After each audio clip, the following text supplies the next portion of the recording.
Come on. Bam. This is Tom Epperly, and you're watching the Break It Down Show. Did you ever in your life think that you would say words like that and be on anyone's show? No, I got to be honest with you, I never did. And yet here we are, man. And I appreciate you coming on and doing it. It's everybody who's watching. Tom and I were counterintelligence agents in the Army together. We were in the 165th Delta Company, a very interesting unit that doesn't exist anymore. And I don't know, Tom, I mean, you managed to span the very, very end of the Cold War, go through the Desert Storm and really kick off the modern wars, and then get right up to the modern, like Bosnia and everything else. You worked in a very interesting time. Yeah, it was actually a really good time. Of course, I only came into I only joined the Army back in '88, and so when I went through the transition course, we weren't even finished with the transition course yet, and they said we need you guys, and so we hurried and did everything, jumped onto a plane, went back to Fort Monmouth, and off we. Well, actually, we were. It was like a hurry up and wait, like the Army always is. Oh my gosh! And so we were, well, okay, we're going. No, we're not going. Okay, we're going. No, we're not going. We finally took off on August 31st of '90. Landed in Saudi Arabia on September 1st, and I mean we just jumped right in it, right from the transition course, right into doing our thing. That's right. By the way, Mike Quinn checks in with a wow, and I'm going to call out Mike Quinn right now. It's time to step up, Mike, and get on the show. Come on now, let's do this. That's right. I've got all kinds of other. I got Chief Garland. I got all kinds of people from 165th. We need that Mike Quinn, Sergeant Major experience on here. That's right. That's right. So I want to get back into the Gulf War, but I got to ask you, this is where I want to start, man, is you have this career, it's advancing, you do all of this stuff, and you're right just past the halfway point, and you're like calling it a career. And you get out right when you were about to be able to do just about whatever you wanted. Why on earth did you get out? Well, the plan was to get out and do MICEP. I really wanted to go into the MICEP program. Unfortunately, our illustrious leader at that time, Mr. Clinton, decided that we were going to do a reduction in force. And because I had almost 6 years in as an E6, he said, well, you're one of them. So I had too much time in grade, and so I thought, well, it's okay anyway. So my plan was to get out, take a break from CI work, and so that's when I became a private investigator down in Texas. I wanted to do that, just do something different for a little bit. And then life took me here to Eastern Kentucky, and I thought, okay, this is good until I get on with MICEP, and then things happen. I'm still here. So I had a MICEP plan at one point too. This is not about me, but it just shows how the difference, like in timing and everything else. A couple of people that go, I'm in MICEP, you should come in and check it out. And I'm like, not sure that I want to, but all right, I'll try. So I talked to their main recruiter, the guy that had been telling them, hey, you got to find us some CI agents. We're desperate for people. And so I say, all right, I'm considering it. And the first thing they start with is, do you have a language? And I said, no, I've been in Iraq like all this time working every day. No time for, some capacity, sure. Like, oh, you know what? Oh, like, so I went from maybe putting a packet in to not even being qualified, even though highly, highly qualified, It was like the language was the style. And now they're like, oh, we don't care about language. So if you don't fall into the right, spot, they don't need you. Yeah, that's exactly right. It's a really kind of a crapshoot, if you will. Or either that, or you got to know somebody that can push some buttons for you and get you into the program. Yeah, and again, if you're out in the field working hard and getting shot at and stuff, you don't know the people that pull the strings at MICEP. Right. All right, so let's back up now. So, okay, you're going to go to Desert Storm, and you've just barely been in the Army at this point. 3 years in, when the war kicks off, all the buildup and everything, were you terrified out of your mind? Did you feel like you knew the first fucking thing about being a combat counterintelligence guy? What were your thoughts leading up to all this stuff? Yeah, I definitely didn't have a clue at that point because I had no real world experience besides, well, we do FTXs and whatnot for, and matter of fact, um, Fort Monmouth was a strategic assignment for me. Right. And yet they thought, okay, let's do tactical counterintelligence. I'm like, what is that? What is that? so, so yeah, we landed in country, and we just didn't have any idea what we were going to do at that point. But we all knew that we brought a lot of civilian clothes because that's what our job was. We changed in civilian clothes, and our job at the time. Well, first of all, when I landed in country in Riyadh, we stayed at the Royal Saudi Land Forces building, down in the basement, down in the parking garage. That's where we set up home for 2 weeks. And I do remember it was 98 degrees constantly down there, which is probably the coolest place, But at any rate, after we left there after 2 weeks, we went out to Escon Village, where we set up, and that was much nicer. I can go into that if you like. But anyway, our job was to go into town, and just to kind of, we were dressed in civvies and whatnot, and go into town and just check things out. See, I have a question. Yeah, go ahead.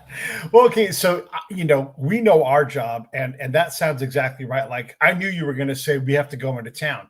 Now, you don't know what in town is, but in this case, it's wherever you're going to go into town, right? Yeah. And of course, you're going to try to wear civilian clothes if at all possible. Before all of this stuff, you talked about what the heck is tactical CI human, and did anybody know? Like, you have all these people that have been fighting Russians for if you got any rank, they've been in the Army 10 years or more. Right. These guys have no idea what tactical, and any tactical knowledge they have is based upon fighting the Russians in the Fulda Gap. Right. So what was that like? And were they saying anything? Did you have any idea how unprepared we were for that mission? Looking back at it, I would say that they probably did all this off the cuff. They went over there and said, okay, what can we do? And we're CI guys. Okay, so what are we going to do? Well, we're going to do the same thing we did on FTXs. We're going to go into town and just kind of get a feel and see if we can find people who might speak a little English, and then go through and just to kind of get a feel for how things were. And we really didn't find much. I mean, there just wasn't much there, because most of us, we had a 40-hour Arabic course when we first got at Fort Monmouth, and so you went through that little phase, which was actually very helpful for me. But we came across a lot of third country nationals that were Filipinos and people from Thailand, and they were just there on a work visa, just working, doing their thing. So we did find a couple of people that spoke some English, which was nice. And I'll tell you what, just a funny story, if you don't mind me throwing this in there. Please, we're here for stories. We actually confiscated the camera of somebody that was taking pictures outside of Escon Village, and so we had to take it into town, find some photomat or something to get these pictures developed, just to see what they were taking pictures of.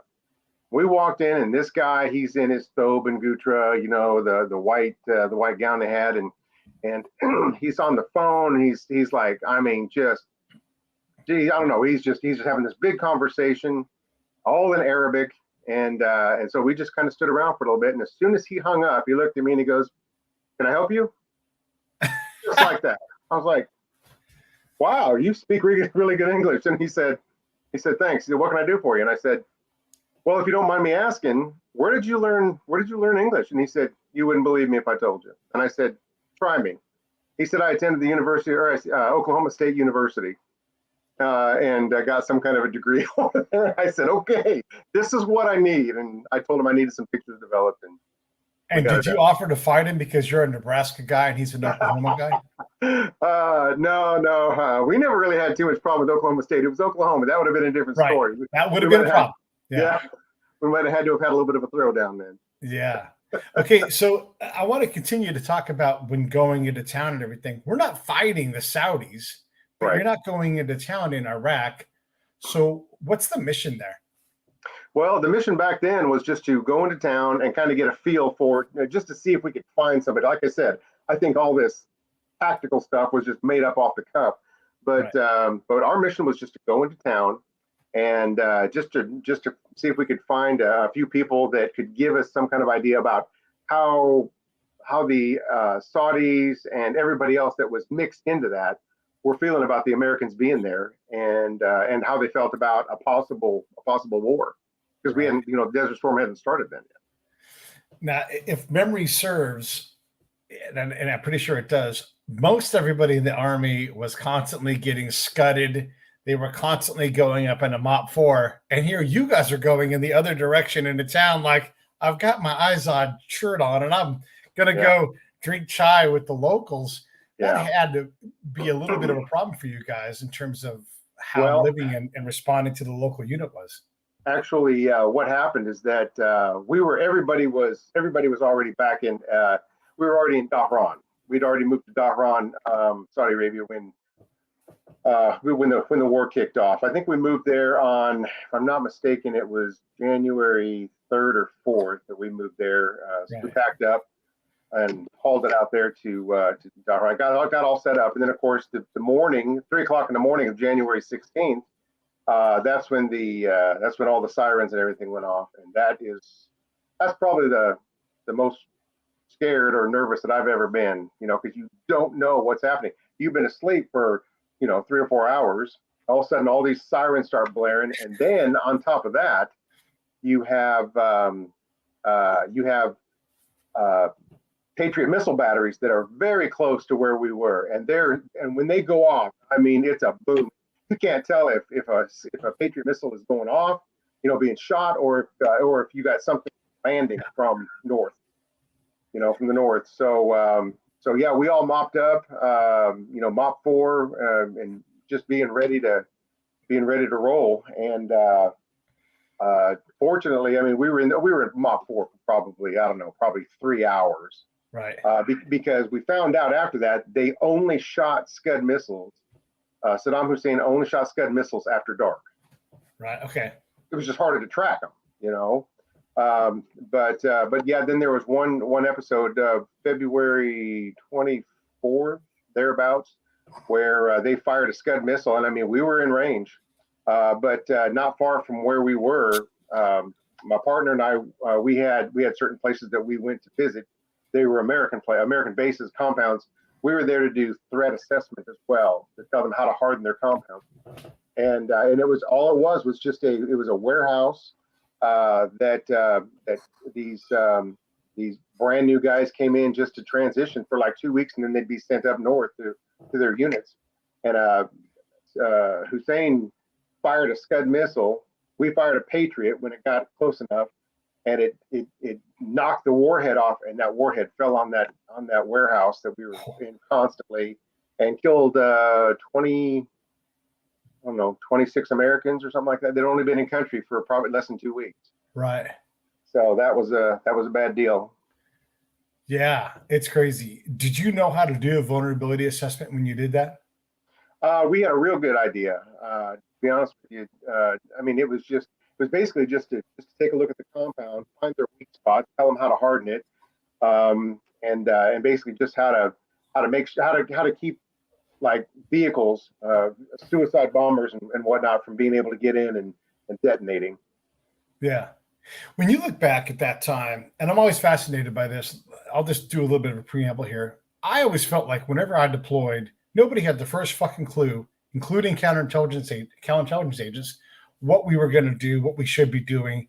And certainly no one was like, follow me, this is how you do this. Never, ever, ever did that really happen. And that's with all of the agents we deployed with, all of the sergeants, major, all of these people really had no idea how to say, this is the direction to go, this is where we train our skills. So when you're telling me that you guys are going off the camp and going into Saudi Arabia, that's nice. But if I'm a chief on that team, I'm like, absolutely not. We're going into town. We're going to go the other direction. And maybe they weren't allowed to go across the border. But the second those units started rolling forward, I'd be like, get in a Humvee. If you got a stowaway, we're going north because the fight is there and we can't help the fight if we're going to Saudi Arabia. But no one knew to say that back then, I'm imagining. Yeah, well, we had a specific area of operation. There were so many units over there. Okay. Even MI units. There was a lot over there. That just did the various parts of MI, and ours was not to go forward. Right? In fact, I think we were told we were not going forward. We were staying in the Dakwan area, and that's where we spent all of our time from January 4th through. Well, 3 days ago, it was 32 years ago. It was April 23rd. That's when we came back. Yeah. Did you ever feel like you had one of the coolest jobs in the Army when you were doing that work?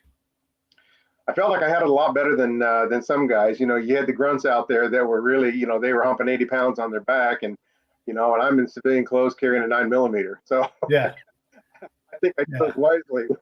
But I did have, it was a pretty cool job. You had to be able to ask questions and elicit information, and you had to be able to write reports, and they had to be, readable. And of course, they all went, and one of the neatest parts was to write like a spot report, and then go out to a different unit and see that it was posted on their bulletin board. It was unclassified, but it was posted there for everybody to see. And that was kind of neat because they had my name on the bottom of it.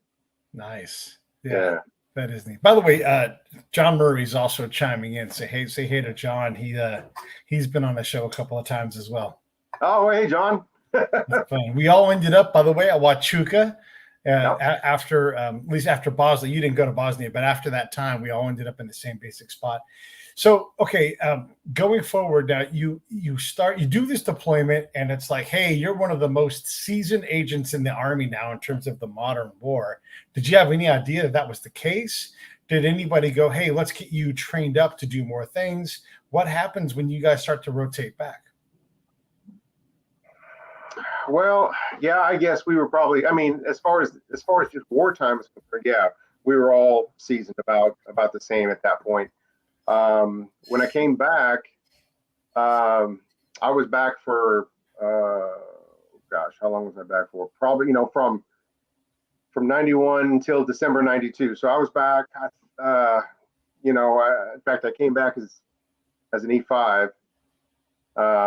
But it was almost like business as usual, where we just kind of, we decompressed, kind of got used to life again. And then we went ahead and just continued on training for whatever may come up next. So as far as being, asked to do other things, not that I recall. We had a lot of NCOs in the company in order to do a lot of training, which was nice. But it was like business as usual when we got back. And what is business as usual? Is this an MI unit? Are you guys doing? You guys are stateside, right? So what are you guys doing day to day? Yeah, the day-to-day stuff. Of course, we had our like twice a year. We had our 2-week FTX that we went out on, where we'd go out to, Fort Indiantown Gap or, wherever we went. And, but other than that, it was really just it was just constant training. We trained, got to know we had people who did reports and stuff on certain areas of our AOR, which was the Middle East. And, I just remember just a lot of training. Doing a lot of research, and now that we had been there, it was like, oh, this is a different world. Because if you've not been to the place that you're trying to, bring everybody up to speed on, you really don't know. But if you've been there, then you know. And it was great. To me, it was a fantastic experience, even though I was scared out of my mind at least once.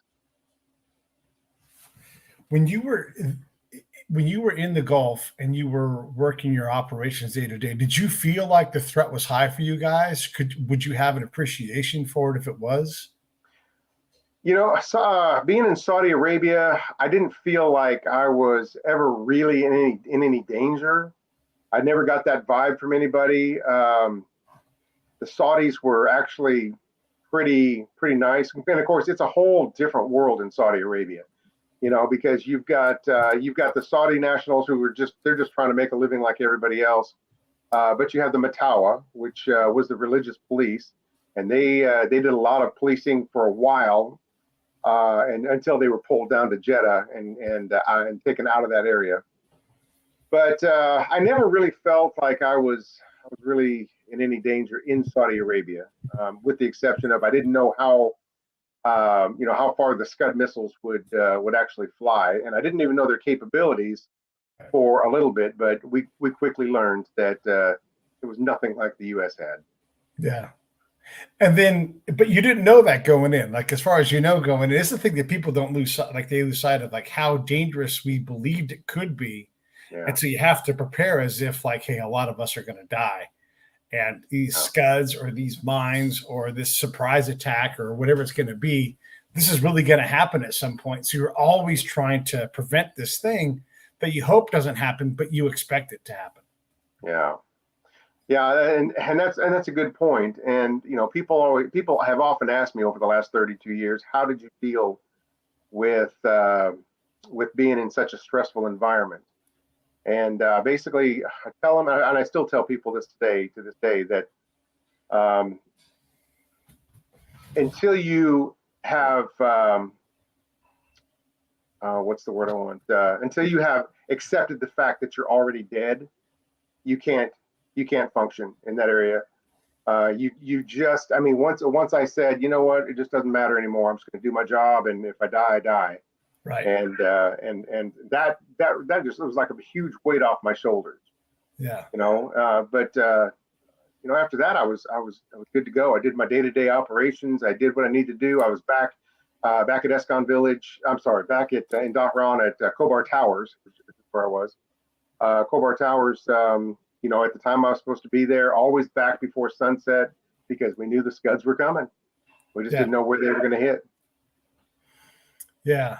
Whenever I leave the camp, right, when I was working overseas, the second my left foot hit the ground, I'd look down and be like, this is where I'm going right now. Like, this is contested ground.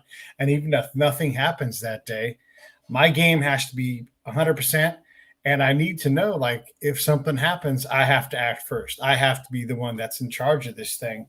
And you have to accept the fact that danger is part of what we do. It is not. We have one of the most dangerous jobs because we can't get into gunfights because we don't have the guns. And so you have to figure out some other way to get there. Right. And that was always my thing. Like, the switch would turn on when my feet hit the ground. And I was like, all right, now we're playing the game. Yeah. Yeah, when we walk downtown in the souks and everything, throughout the souks, downtown Riyadh or Dhahran or wherever we were at the time, you're always looking for an egress route, right? Just in case, and you always make sure you know where you're at. You always make sure you know where your vehicle's at, and you're always trying to have some kind of cover and or concealment, preferably cover. Just in case, because you just don't know. Did I feel threatened over there? Not too much, but I knew that the possibility was there. Yeah. And so just walking in amongst the souks, the marketplaces over there, and trying to find people that may speak English, that may, and you make contact with so many people because they just haven't seen Westerners before. And so you're trying to get a feel for everybody that's around you, and if it starts feeling a little comfortable, time to maybe move on. And but we did find some third country nationals that spoke enough English that, but they didn't really know what was going on either. So we just did what we needed to do and called it a day. And you weren't there very long. No, I was there totally for 9 months. Yeah, yeah, and that's the time when you start to understand what you might understand, so you can understand things. Like you're just warming up, and then you rotate back. And then a lot of that time, I imagine you guys would pull back operations, or maybe you guys went hard the whole way. How did that work for you guys in terms of pace of operations? Are you talking about coming back to the States or just day Like to while day? you were deployed, at some point, like you being out causes as much harm as you guys just kind of slowing things down. So Okay. how did Yeah. you guys manage that part of it? Yeah. Well, everybody had a warrant officer that was in charge of their team.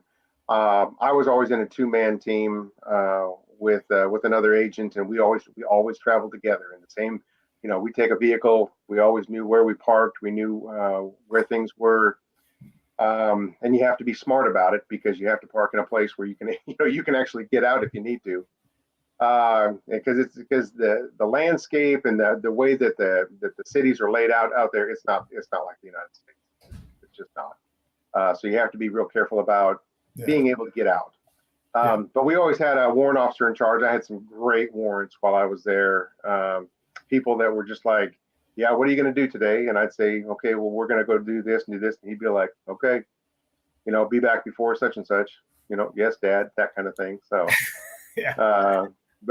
Yeah, it was really something because a lot of these guys, even these warrants didn't have a lot of real world experience. Right. They had more experience than we did, but none of them, with the exception of one master sergeant. He was a Vietnam vet. Right.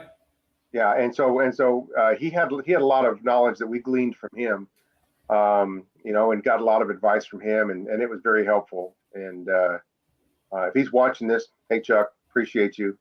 Yeah, he should come on the show. I'd love to talk to him. This is a good point. I'll invite him. This is a good point about the experience level and like the gap of time from Vietnam to really, unless you were very fortunate to go somewhere that sucked, your job was not, it was going to be strategic. Maybe you did some field problems, but there wasn't a lot for us to do tactically from the end of Vietnam in the early 70s all the way until the early 90s. It's 20 years. That's a whole career. But if you had caught the good end of it and you were young, which you would have to be in Vietnam, you would be the only people in the entire army that knew how to do anything close to what you guys were doing. Right. Yeah.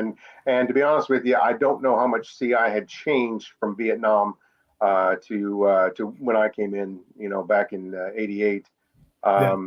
But I know that there was a lot of really good experience to really draw off of these more seasoned vets. So, and that was appreciated. He made life a lot easier. And if you were mature enough to actually listen and take heed, I think you were also safer. Were you senior on your two-man team? No. Okay. No, I was an E5 at the time, and I had an E6 with me. Okay. Yeah. But again, same level of experience. Yeah, pretty much. He'd just been in the Army longer, is all. Right. But we really depended on each other. We had to have each other's backs all of the time while we were out. We became pretty good friends, and we, I think he actually PCS'd before I did. I don't know where he went, but I know where he's at now. So yeah. And I want to follow up with you on that later on off mic because I'd love to have him on the show. So I just wanted to try to paint this picture of like our job, even if you're prepared, it often is like this, like we're going to have to scramble. What are you doing today? Who are you talking to? Who did you talk to? All these kinds of things. How was your home unit? Did they allow you guys the freedom to go do what you needed to do? A lot of times, because what we do is so foreign to everybody else, they don't like to let us spend the money, wear the clothes, do the things that we need to do, leave the camp unsecured. Yeah. They don't like that. Right. Yeah. Back in garrison, it was very tightly controlled. It really is. But it was a whole different world when we actually went to Desert Storm. We had a lot more freedom. Like I said, we didn't really have a lot of commander time where they sat down and hey, this is what we're going to do. It was all basically up to the warrants, at least where I was. Basically up to the warrants, and they just asked us, what do you got planned for today and whatnot. But so we could go do what we needed to do and be gone for as long as we wanted to be gone. Per se, we had to be back by before sunset because that's when the fun starts. but yeah, I mean, it was a lot more lax in a wartime environment, I thought. Yeah, yeah. Was that the highlight of your career? Absolutely. Yeah. Yeah. I mean, not everybody that comes in goes to war. Now, since Desert Storm, we had 9/11 and whatnot, and then the war kicked off, and there have been hundreds of thousands of people who have gone over to fight for the United States. But now that that's over with, hopefully nothing else flares up, and we'll have a good long time before we ever have to go back again, if we in fact do. Yeah, yeah, yeah. Hopefully that is the case.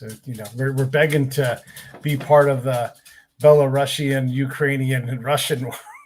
Right. But Yeah. yeah, we'll keep this on the stuff that we did. So you get back to Monmouth. You guys do whatever you do in garrison, and did you do any strategic CI before you got to the 165th?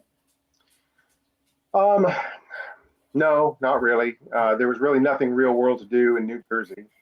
Yeah. We just did a lot of training, and we did our CI problems. We did our FTXs for a couple weeks every year. Mhm. And other than that, it was basically just training in garrison. It's doing the same thing that everybody else does: clean your weapons, go to the motor pool, PMCS, and just Yeah. try to kill 8 hours in a day. I gotta say, this is one of my disappointments about our job is so specific and so focused on reps. Like we should never be in the motor pool. When we would go to the field and do our FTXs, maybe you did 2 interviews, maybe easily do no interviews the entire time. And our life is on finding and interviewing people, right? Like that's what we do. And it's just like you guys are wasting my time with a shakedown of my gear again. Come on, Right. We're not taking this serious. And I don't know why that's how the Army operates. Like we should be.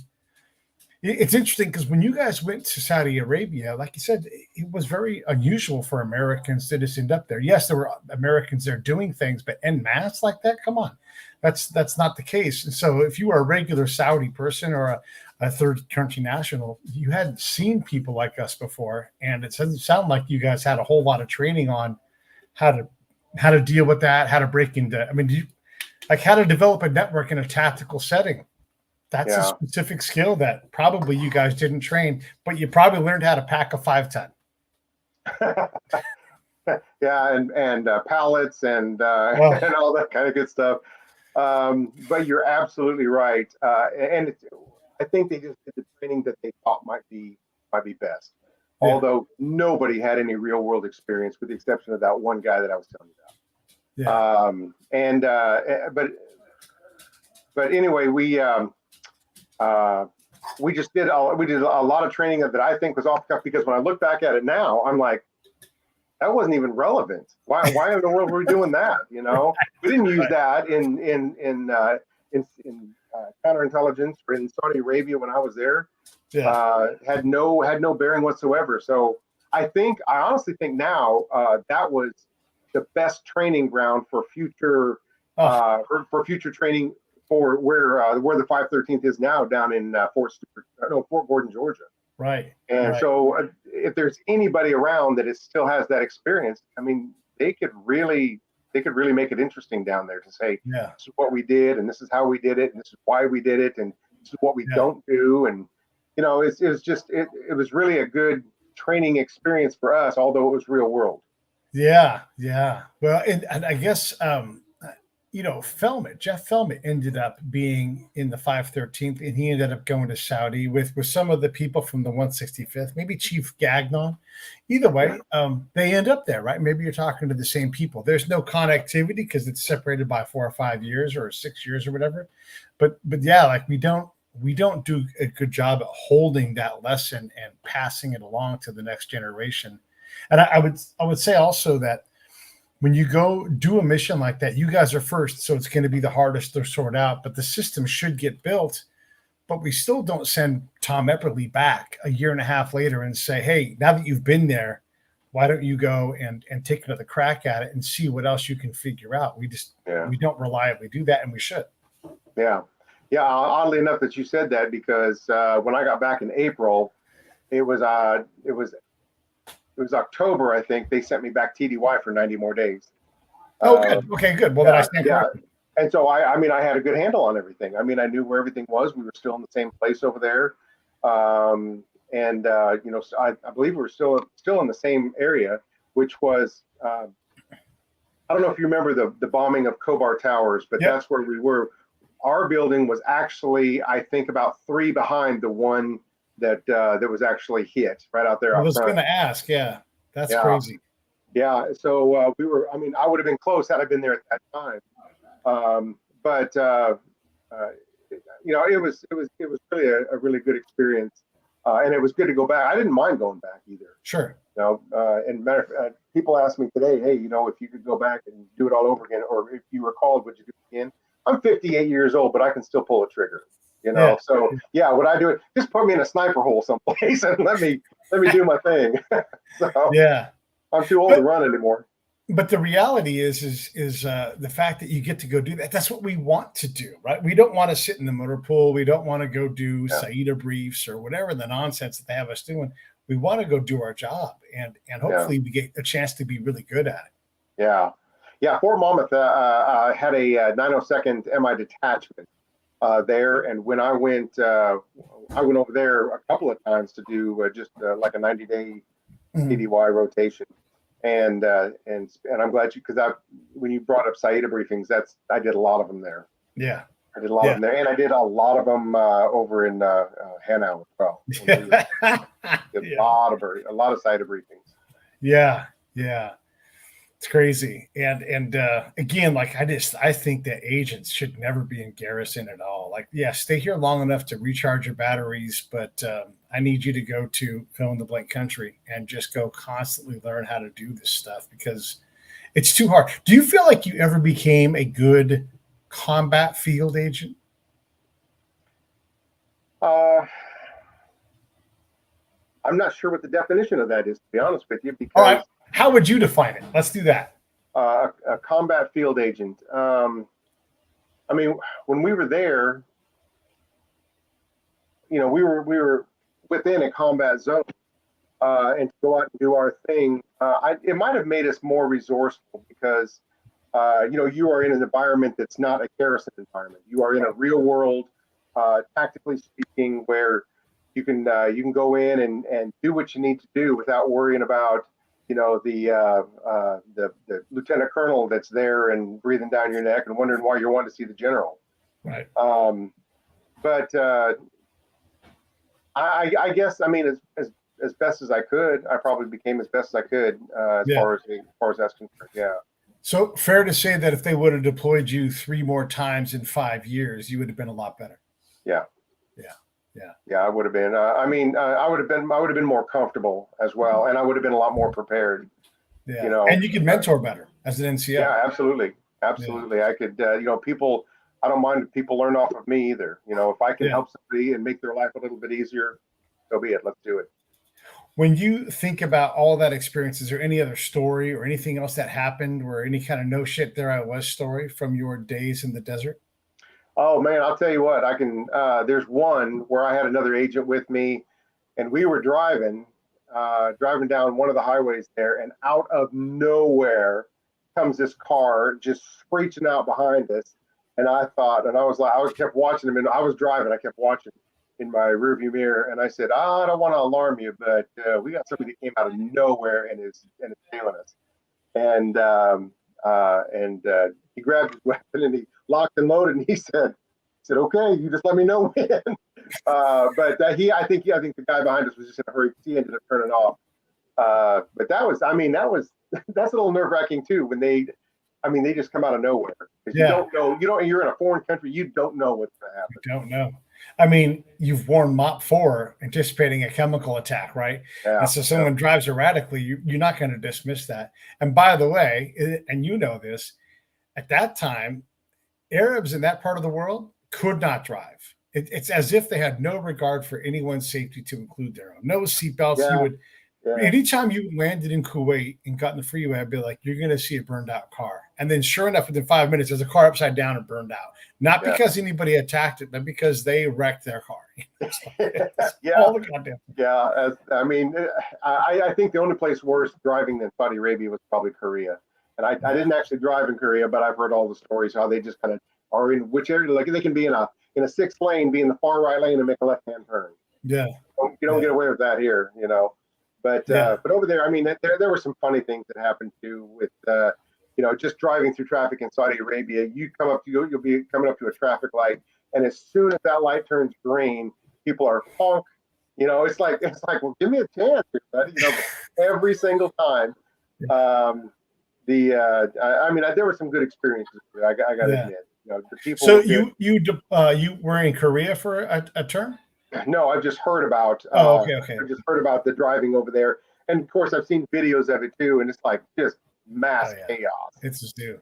So you go to 165th Delta Company, 1H Military Intelligence Battalion, a company of counterintelligence people, and a battalion full of intel people, plus some infantry guys. Yeah. How was your experience in the 165th? Well, that's about as tactical as it probably got right there. You know, because everybody, I mean, the best part about the 165th was being in a field office. Okay. It really was. You were away from Darmstadt. You were away from where, you know, all the brass was. We had great people to work with in Hanau. And I'll give you a shout out as well, because when you got there, you turned out to be one of the best soldiers I ever had. And I wish I would have had because I knew if I asked you to do something, I knew it was going to get done. So shout out to you. You made my job a lot easier. I appreciate that. But I mean, you were just a good soldier. You really were, and I appreciate that. You just made my life a lot easier. But we really did. We had an office full of really good people. Several of them, I'm still friends with, you know, on Facebook. One of them, I just heard from him today. He lives out in Frankfort, Kentucky. And he just retired today from work. I'm a little jealous, but it was good to. I don't know. Do you remember Sam Johnson? No, but I'd love to have him on the show. Let's connect him. I could probably get him there. Oh, great. Yeah, he's good. He's good people. And he can give some stories too. Yeah, as much as I was disappointed to get stuck in ops for about a year, it also was invaluable because when you guys weren't getting enough reps, I was playing the mayor of Aschaffenburg. And so I got reps and I got to see all these people. So there's two things I want to ask you about was when you go to Darmstadt and you're in Hanau Field Office, you're doing a strategic mission, but we still have this tactical mission, right? It's still true that basically nobody knows how to do tactical CI. And by the way, especially the interrogators that have no idea about our job. Look, we're cousins, right? Or maybe even siblings, but they're going to deploy with us within about a year also, right? And so they've got to go deploy working with CI people. You have all these other CI people that have done 902nd and 66 and all these strategic kind of missions. How does anybody develop capacity within that? And yet I agree with you. I saw a lot of really qualified people who, when they were chasing me as the mayor of Aschaffenburg and playing a role, and I'm staying ahead of them, trying to make them work for it, I was able to see that a lot of these people had some pretty good skill. Some people needed polish. I don't even know how they would ever get it. Yeah, you're absolutely right. You know, and for those who are a little more seasoned and know how to ask all the interrogatives and keep the conversation going, those are the people that need to be the teachers. Those are the people who know how to elicit the information from who they are talking to. And it is a lot of people just aren't comfortable with asking those kind of questions and pushing for information. And there's a certain way to do it. Yeah. And we did get some good training on, matter of fact, on how to elicit information, stuff that I still use today, you know. Not that I mean, it's nothing for counterintelligence, but just for everyday life, it's just, you know, how to use these skills. And I think it's helped me. All about all the skills in CI have helped me, you know, in my civilian careers. Yeah, a lot of the skills that we amass are. Am I stuck or are you stuck? I'm not sure if it's you or me. Oh, there you go. Okay. A lot of the skills we amass are applicable to a lot of different careers, especially those interrogatives. And then if you get better and you get beyond interrogatives, you ask those open questions like, describe your life. And the person says, blah, and they just spit everything out, and you have all this stuff to work with. Look out, Yeah. like you can get to a lot of places. Yeah. So it is amazing to be able to learn how to put that to work. And then as you graduate up and you get better and better at it, I can be in charge of a conversation and almost imperceptibly. You could watch me work and you would have no idea I was working. And Right. neither would the person I was talking to, but the entire time I'm clocking on where I'm going, what I want to do, and getting Yeah. there reliable. Yeah. And that's a sign of a good polished agent right there. Yeah. Somebody that can actually steer the conversation in the way they want it to go and still be able to elicit the information. Yeah. And being personable enough to do it. Yeah. Always have that smile on your face where you're talking to the other person and just making them feel comfortable. That because if you've got somebody there that's sitting there and they're just don't know what to say, you're wasting everybody's time. Yeah. So it's good to learn, and it's good to and in that case, it would be good for a field training exercise just to learn how to talk to somebody. Yeah. Because, like I said, a lot of these people, they come into the CI world and they don't know how to talk. They don't know how to extract information. There's a other thing too that I've realized over the years is that there's at least three different kinds of agents. There's the puzzle solvers, there's the people, and then there's the ops people who just get operations and know how to put the right people in the right spot. None of these people should do the other's job. We all have to at times, but the hardest one, I think, is the people job because it's dangerous. Everybody thinks they want the job. Hardly anyone can do it, and it takes a lot of time to get good at it. Mm-hmm. So, like, you can go work in ops for your whole career and become great at ops or great at analysis, but that field agent, that's the hardest animal to identify, and most people shouldn't and it can't be that person. Right. Yeah. There's a lot of people that would not succeed in that arena, but they might be good in other areas. They might be good in ops, or they might be good people to people. But you got to find the right person for the right role in order to be successful, I think. Do you feel like you had that access to do that as a leader? I mean, the Hanau Field Office, the other people there. Did you feel like I have enough people so that I can put Pete in the right spot and Heather in the right spot and that kind of thing?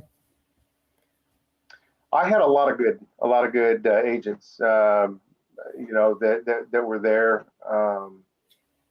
man. And I did, and because most everybody in the Hanau office, they were good. They were good personally speaking.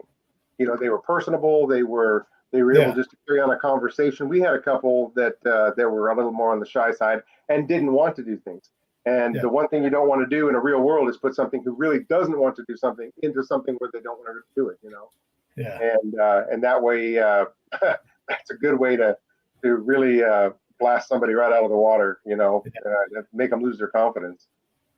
So I go to Bosnia and I run a bunch of sources. I meet a girl in the Army. She gets curtailed to Huachuca and we get married. So I end up at Huachuca weeks. I mean, like, if I left in October, December, I'm in Huachuca, right?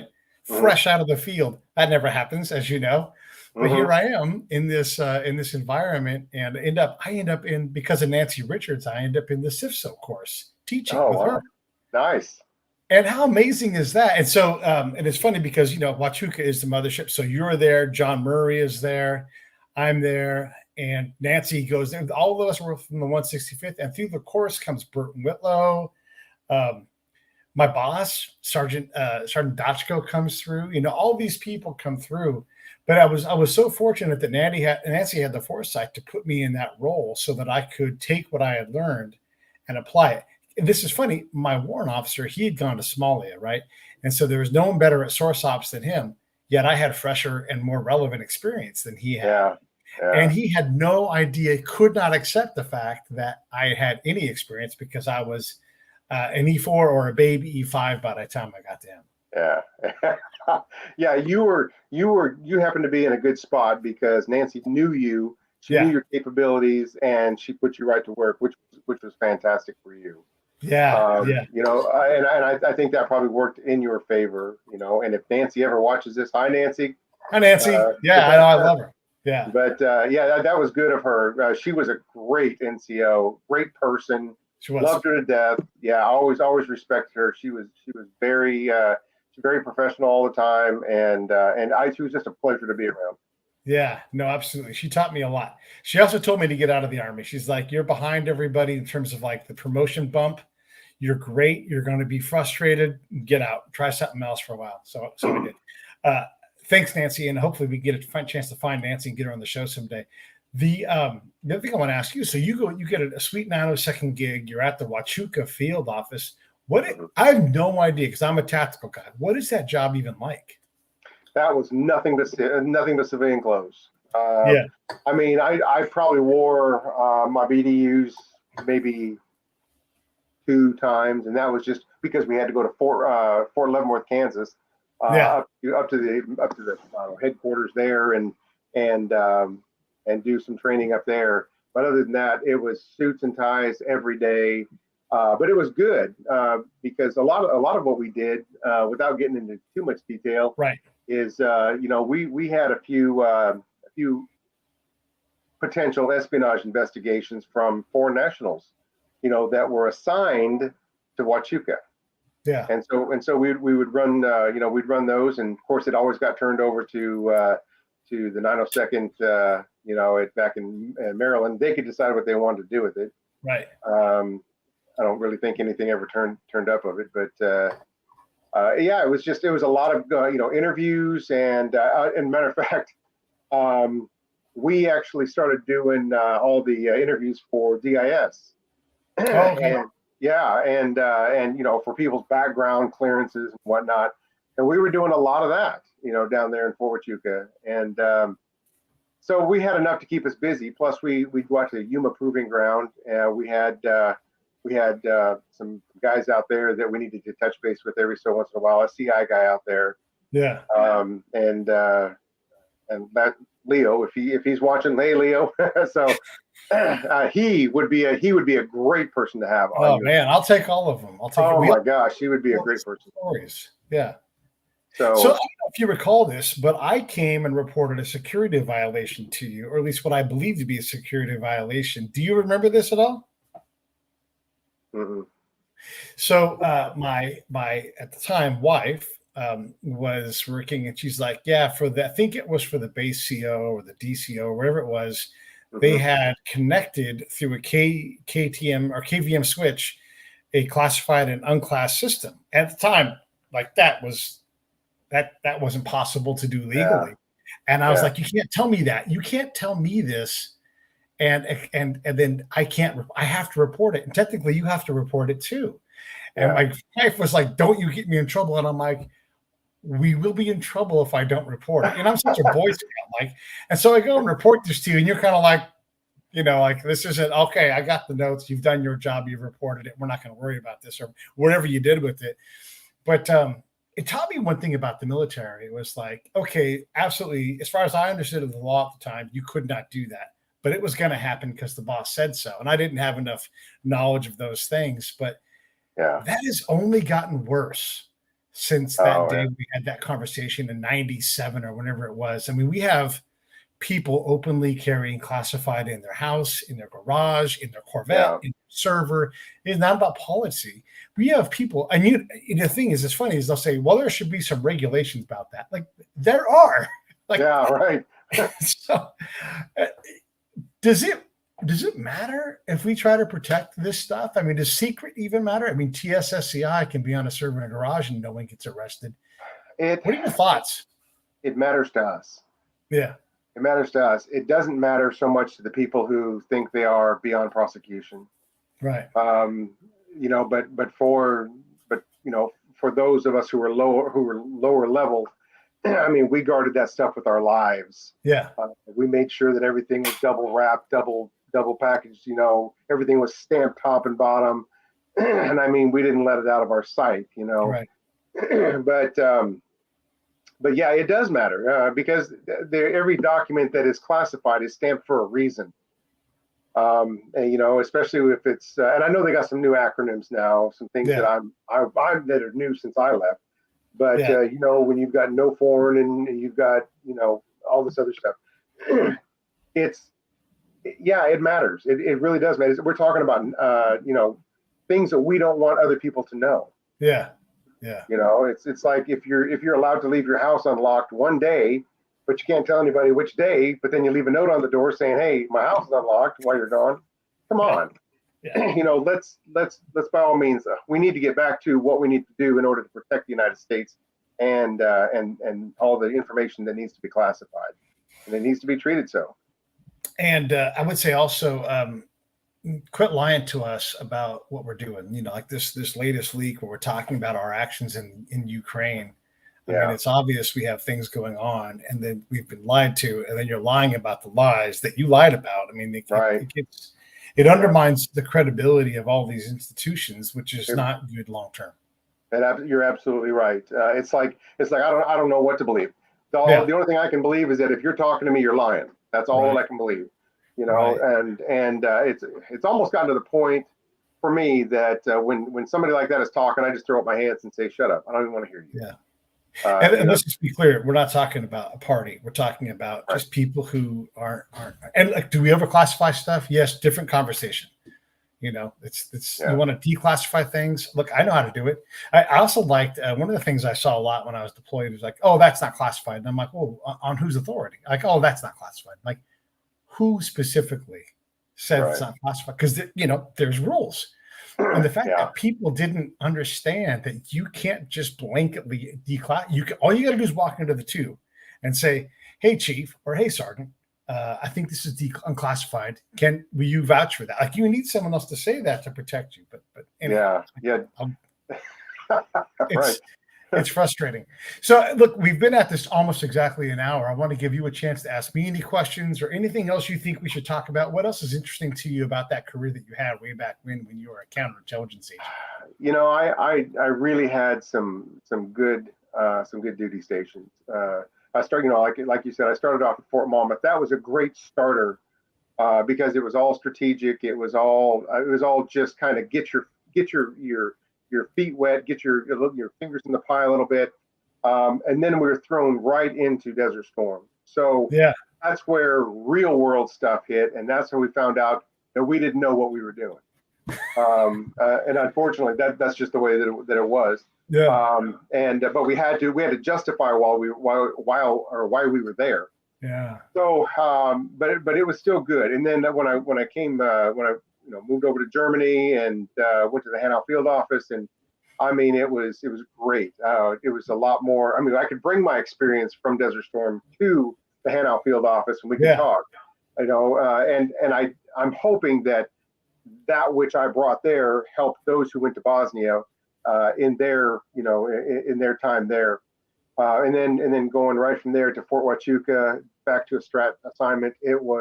That was phenomenal. I really enjoyed it. I did not have a bad assignment, but I did enjoy my time. And I tell you what, when I found you, I was surprised. You've got your own podcast one, and I was just like, way to go, man! Yeah, you deserve all the accolades and kudos that comes with this. So I'm proud of you. And by the way, you said earlier you paid me a great compliment saying I was a good soldier. I was all right. They always said I had a bad attitude, but they all wanted me in their section because I was an instant excellent block. So, maybe I wasn't mentored properly. Maybe no one said go to selection or whatever it was. But I won every board I sat in, and I tried my best. Not about me though. I thought highly of you as well. I always thought you were squared away. You treated me fair. And even though I was only in the field office for a short amount of time before we got locked into pre-deployment stuff, it was great to get there and see what was going to be another great year if I had stayed in Hanau instead. We went to Bosnia, which also was great. But I thought highly of you as well. I appreciate that. I try to treat other people how I want to be treated, and you made it easy for me because I disagree with anybody who says you had a bad attitude. I never saw that out of you. You were. I wish I would have had a whole office of you. I really did. Oh, I love that. Yeah. I love it. All I wanted to do was be great. That was it. I was like, I just want to be great. I just want to kick in a good way, kick all of my peers' asses. And then they would say, and look, I did have a bad attitude in some way. I also was new at being in the Army. So anyhow, it's not about me. It's about you. I appreciate you coming on, man. I appreciate you sharing these stories with me. it's so much fun. And I love that we all can kind of lighten up a little bit and tell the counterintelligence story. And as complicated, as convoluted, and as untrained as we were, there we are leaning forward and like, hey, we're a rear echelon mission, but I'm going to go out every damn day, no matter how dangerous it is, and I'm going to do my job. And so if no one else has told you, I appreciate you doing that. Not just thank you for your service, but thank you for doing a job that's dangerous, hard, exhausting, because there's never enough people on a CI team. I agree. And let me tell you, it's an honor for me to be here, and I really appreciate you asking me to be part of your show. I think the world of you, man. Oh, man, thanks. All right, let me wrap this up. Stand by. Hey, thanks for watching the show. I really appreciate it. Right here, you can subscribe. Please do that. It makes the show grow. Hit that notification bell so you know which incredible guest is coming up next. Down below is the PayPal link. You can put a small subscription in. That is an enormous help. All that money goes right back into the show. And then right up over here are the next episodes you should listen to, curated by yours truly. Thank you